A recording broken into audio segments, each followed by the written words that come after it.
remotest part of the country. Thank you.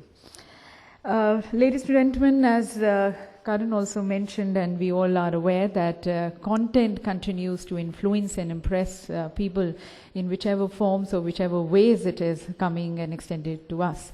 And with the advent of e-news through the e-newspapers or e-magazine, today content is available anytime, anywhere, at the tip of your fingertips, at your convenience. It is definitely impressing upon people, influencing, but then this is also, with the changing lifestyle, this is the need of the hour. But then it comes up with various opportunities, at the same time posing challenges as media, the print media, now goes more online. So looking into these challenges and how print media is addressing these challenges, would like to now invite the views of Mr. Aroon Purie, the chairman and editor of India Today Group, one of the largest and most diversified media conglomerate in the country. Inviting Mr. Aroon Purie.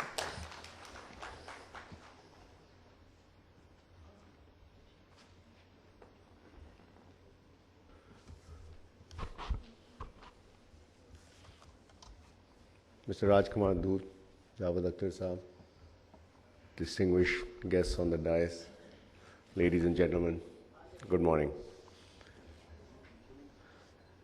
I'm going to speak to you about digitization of the TV distribution system, which is happening, which has happened and is happening from the broadcaster's point of view. I'm a little sorry that the minister who was supposed to be here is not here, and the secretary and the TRI chairman.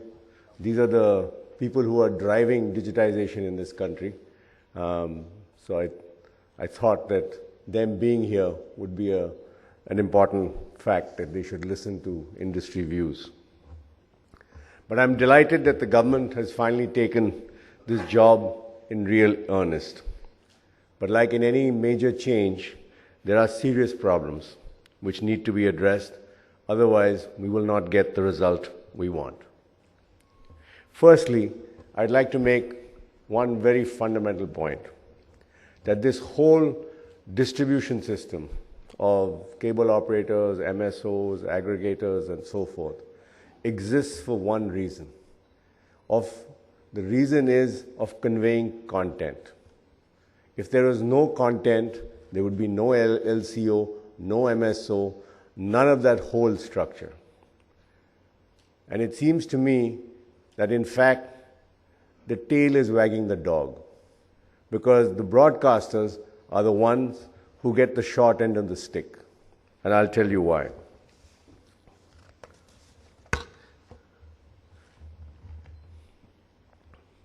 It's often said, it's one of the mantras in media, that content is king, and you always hear about it.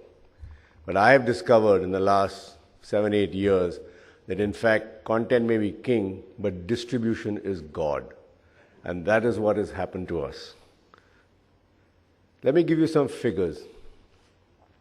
Consumers pay around 24,000 crores to cable operators.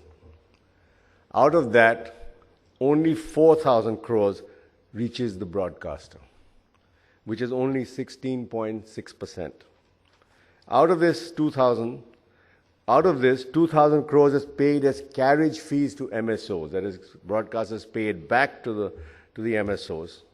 So in effect, the broadcasters get from this 24,000 crores only 2,000 crores, which is 8.3% of the total subscription. So in the end, the broadcaster is being cheated of his rightful share of revenue, which in any other country is about 40 to 50% of the subscription revenue which comes. And that would have been, in this case, 9,000 to 12,000 crores.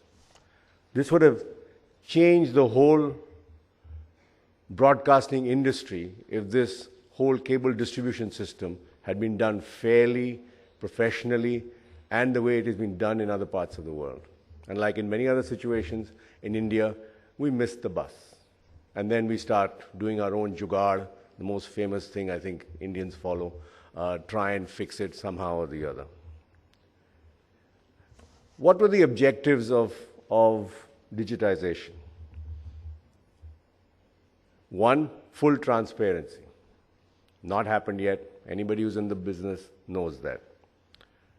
Number two, correctly assess the subscriber base at all times. Still not implemented, and fixed deals continue between various stakeholders. Government must insist that LCOs and MSOs certify their subscription base every month. As we know that LCOs in the old system just declared 10 to 15% of their actual subscriber base to the MSOs. Control leakage in tax revenue. This is still ineffective. Choice to viewer and pay accordingly. This again has not happened because of the various packages MSOs offer. So it's not a choice that you actually pay for what you watch. You will get huge packages which you pay for, but you may not watch most of it. There's enough, the other reason for digitization is enough inventory to carry all channels. Yes, this is being implemented up to 500 channels, but the must carry is at the discretion of the LCO and MSO. That is, he can ask any broadcaster for his channel and the broadcaster cannot refuse. It's not the other way around, that the broadcaster offers his content that he must carry. So it's again loaded in favor of the broadcaster. It was supposed to bring level playing field for the various stakeholders, and all such players were entitled to an equitable share of subscription revenue. This has still not happened because LCOs claim subscribers not completing their particulars and not receiving potential money, consequently MSOs not getting their share and thus not passing their full money to broadcasters as they should have. And lastly, the most important, is the removal of carriage fees. That this digitization was going to expand the capacity of the distribution system in order for all the channels to be carried. Earlier, as you know, the analog system could only carry 120 channels, and over the years, this kind of extortion, blackmail, I would call it, was done on the broadcasters, where we were paying huge amounts of money to cable operators to carry our channels, and we are still paying it. And the objective of digitization was the removal of carriage fees. If you want to launch a national channel, you would have to end up paying today, even today, you would end up paying at least 30 to 40 crores in order to get your channel connected across India. Most channels would die with that figure before they even got out of the gate, because it makes most channels unviable. But MSOs, now with digitization, there has been talk about the fact that carriage fees have come down and they will come down. But in my view, carriage fees should be in fact eliminated. MSOs have declared in fact that they will charge 2 rupees per subscriber per month, which means 24 rupees per month. Sorry, 24 rupees per year. TRAI's previous chairman had assured the broadcasters 50 paisa per annum per subscriber. The minister has offered, I believe, 3 to 5 rupees. Still too high. So even today, if you were to launch a channel at, say, 3 rupees for 82 million cable homes, you would end up paying 24.60 crores for just distribution. Consequently, the digitization has not happened. Has not happened. The benefits of digitization has not happened. And the great Indian media dream, I think, is likely to go very sour. The revenues are not flowing to the various stakeholders. The broadcasters are at a disadvantage as there is no must-carry provision on the cable, MSO, DTH operators. At present, the discretion to carry vests with the cable DTH operators.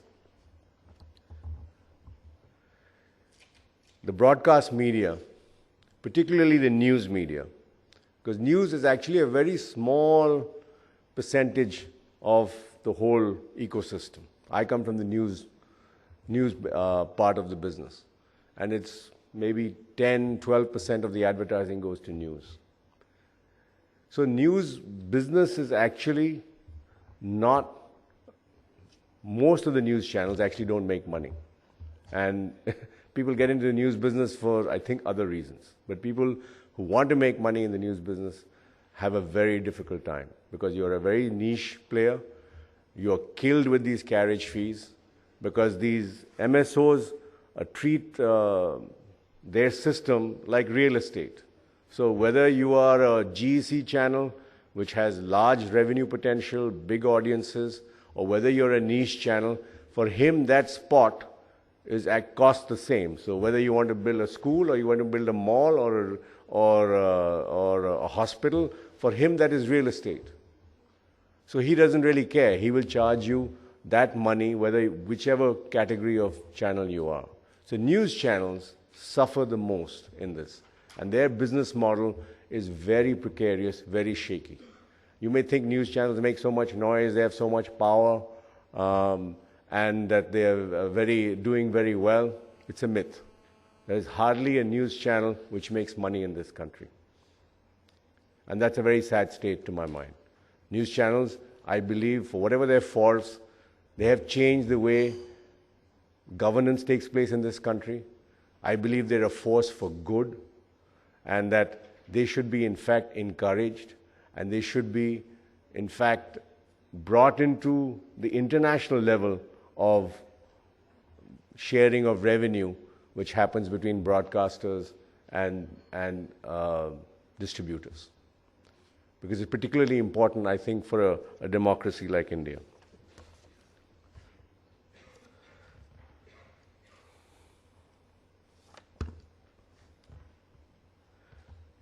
If that is not enough, because the subscription model is very important, especially for people like the niche players like news channels, because you are otherwise dependent totally on advertising, and advertising is very cyclical.